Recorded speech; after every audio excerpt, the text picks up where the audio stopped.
Atenção! Começa agora uma teleaula de leitura e interpretação de desenho técnico mecânico do curso profissionalizante. Você vai assistir a teleaula de número 30. Bons estudos!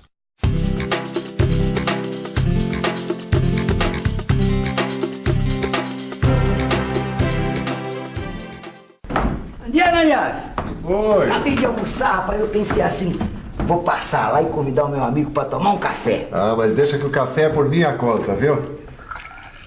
Pronto. E aí, o pessoal lá aprovou meu orçamento? Amanhã ou depois eles te dão a resposta. Ah, tá certo. Hoje lá na empresa, rapaz, tá uma confusão danada, tá todo mundo atrapalhado. Sabe? O pessoal lá da produção, eles me disseram que por um erro de planicidade foram feitas algumas peças, sabe? Fora do limite de tolerância. Tolerância. Sabe que foi muito bom você ter falado nisso? Porque esse é o assunto da nossa teleaula de hoje. Na teleaula de hoje, você vai aprender como fazer a indicação e a interpretação de alguns tipos de tolerância geométrica utilizados em desenho técnico. Sabe, Vitorino, apesar do alto desenvolvimento tecnológico, ainda é impossível conseguir superfícies perfeitamente exatas. É por isso que existe o limite de tolerância. E assim mesmo o pessoal erra. Ah, mas isso é comum, né? Uma falha no processo de usinagem, nos instrumentos ou nos procedimentos de medição e pronto, a peça fica com erro de forma. E isso é apenas o começo do que a gente vai ver hoje. Nossa teleaula está começando.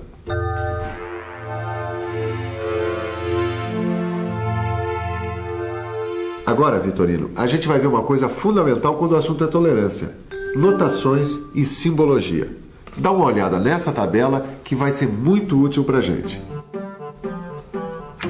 Esta tabela apresenta o conjunto de tolerâncias geométricas e seus respectivos símbolos. Nós vamos ver agora o conceito, a descrição e a representação gráfica de cada tipo de tolerância, mostrando exemplos de aplicação em desenhos técnicos.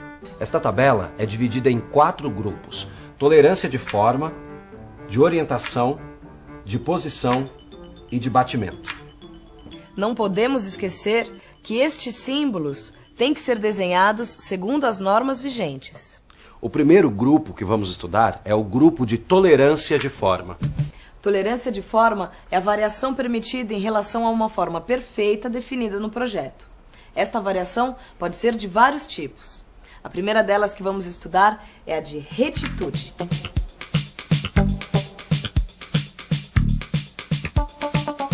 Retitude é a condição onde cada linha deve estar limitada dentro do valor da tolerância especificada. A retitude é representada por aquele símbolo. Se antes do valor da tolerância aparecer o símbolo do diâmetro, o campo de tolerância será limitado por um cilindro T. Aqui fica fácil ler e interpretar o desenho. O eixo de 20 milímetros de diâmetro deverá estar numa zona cilíndrica de 0,3 de milímetro de diâmetro. Agora vamos ver um outro tipo de tolerância de forma, a circularidade.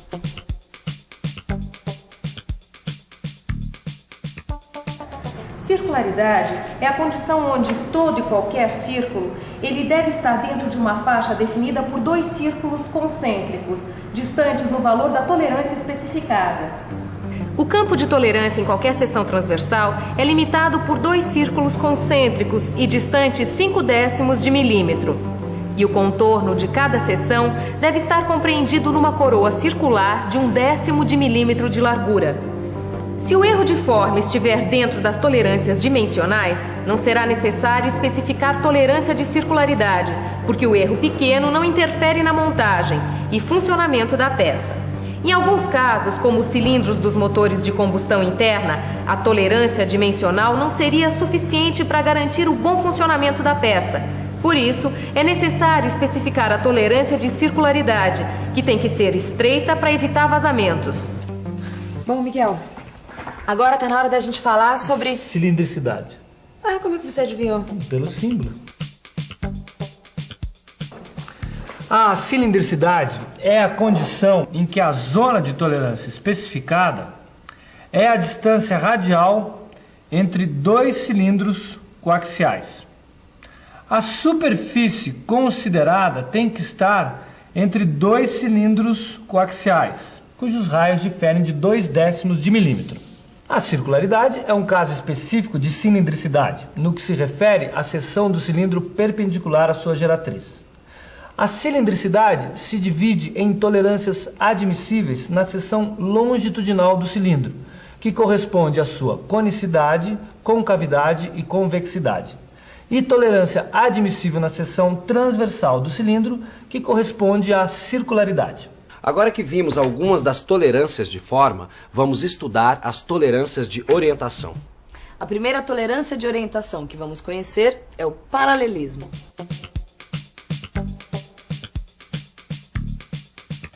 Paralelismo é a condição de uma linha ou superfície ser equidistante em todos os seus pontos a um eixo ou a um plano de referência. Para você entender direitinho o que é paralelismo, dá uma olhada aqui. Este aquário contém água e óleo. Veja como a superfície da água é paralela à superfície do óleo. Neste outro exemplo aqui, a gente percebe que para executar essa peça, o furo superior deve estar compreendido em uma zona cilíndrica de 0,03 de milímetro de diâmetro, paralelo ao eixo inferior A, se antes do valor vier o símbolo do diâmetro. Vamos ver agora a próxima tolerância de orientação, chamada de perpendicularidade. Tolerância de perpendicularidade é aquela que se refere ao desvio máximo aceitável de inclinação entre o elemento tolerado e o elemento de referência. Mas Silva, me diz uma coisa, pra que serve isso aqui, ó? Isso aqui, Tito, é para você entender a tolerância de perpendicularidade entre um plano e uma reta. Veja. Aqui em cima a gente tem 2 planos de medida. E aqui a reta básica. O campo de tolerância é limitado por 2 planos paralelos, distantes num valor especificado em T e perpendiculares à reta de referência. Poxa, Silvio, eu adoro interpretação de desenhos técnicos. Então você vai curtir, porque agora nós vamos ver como interpretar desenho com tolerância de perpendicularidade. Aqui a face direita da peça tem que estar entre 2 planos paralelos, distantes 0,08 de milímetro e perpendicular ao eixo D. Agora que já vimos as tolerâncias de paralelismo e de perpendicularidade, vamos conhecer a tolerância de inclinação.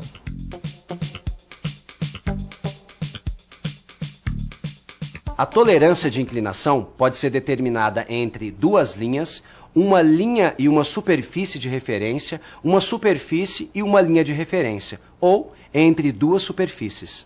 Agora, vamos ver um desenho para entender melhor a tolerância de inclinação de uma linha em relação a uma superfície de referência. Vamos dar uma olhada nesta peça em corte. O furo da peça deve ficar inclinado em relação à base. Para que o furo apresente a inclinação correta, é necessário determinar a tolerância de inclinação do eixo do furo. O elemento de referência para a determinação da tolerância, nesse caso, é o plano da base da peça. O campo de tolerância é limitado por 2 retas paralelas, distantes entre si por uma distância t, que formam com a base o ângulo de inclinação especificado alfa. Em vez de uma linha, o elemento tolerado pode ser uma superfície. Nós já vimos as tolerâncias de forma e de orientação. Agora, vamos conhecer as tolerâncias de posição, começando pela posição propriamente dita.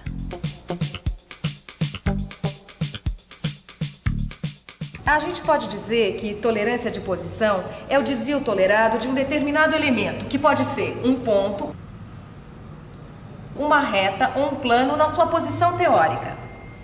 Vamos imaginar, vamos imaginar que você fosse um grande atirador de dardos. Você iria acertar o alvo com facilidade.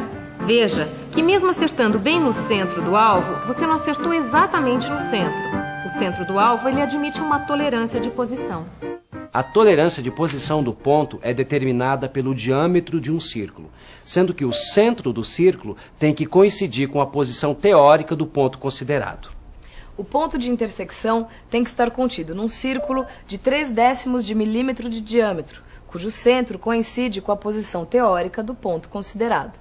As tolerâncias de posição, consideradas isoladamente como os desvios de posições puras, eles não podem ser adotados na grande maioria dos casos, porque não dá para separá-lo dos desvios de forma dos respectivos elementos. Quer dizer, praticamente consideramos a variação de posição associada à da forma. Isso mesmo. E agora você vai conhecer concentricidade. Concentricidade é a condição em que os eixos de duas ou mais figuras geométricas são coincidentes. E essa figura pode ser, por exemplo, um cilindro ou um cone? Isso mesmo. Para entender melhor, você tem que saber que a referência é o diâmetro interno A e a sua concentricidade não deve ser superior a 1/10 de milímetro.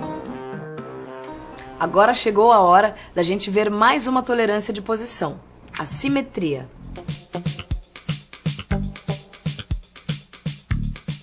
A simetria entre dois elementos que se opõem situados em torno de um eixo ou de um plano significa que eles são idênticos quanto ao tamanho, à forma e à posição relativa. Na simetria, o campo de tolerância é limitado por duas retas paralelas ou dois planos paralelos, distantes no valor da tolerância especificada e dispostos simetricamente em relação ao eixo de referência. Vamos dar uma olhada nesses desenhos que representam a simetria.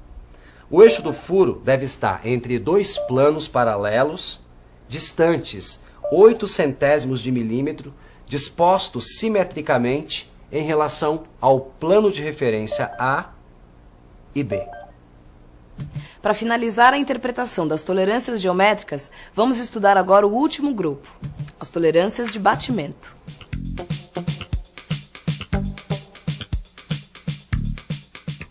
A tolerância de batimento refere-se a desvios compostos de forma e posição em relação ao eixo de simetria da peça quando esta é submetida à rotação, que pode ser circular e total.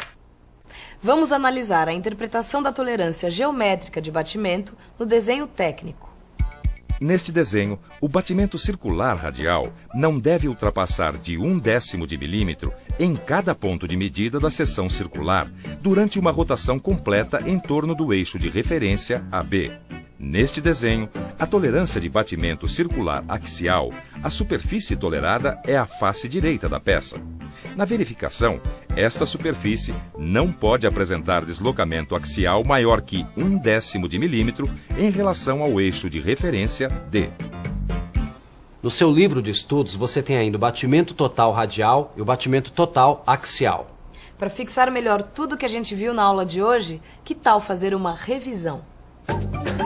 E atenção, se liga aí que é hora da revisão. Na teleaula de hoje, você viu como fazer a indicação e a interpretação de alguns tipos de tolerância geométrica utilizados em desenho técnico. Agora é hora de você, com seu livro de estudos, aprofundar ainda mais seus conhecimentos. Bons estudos!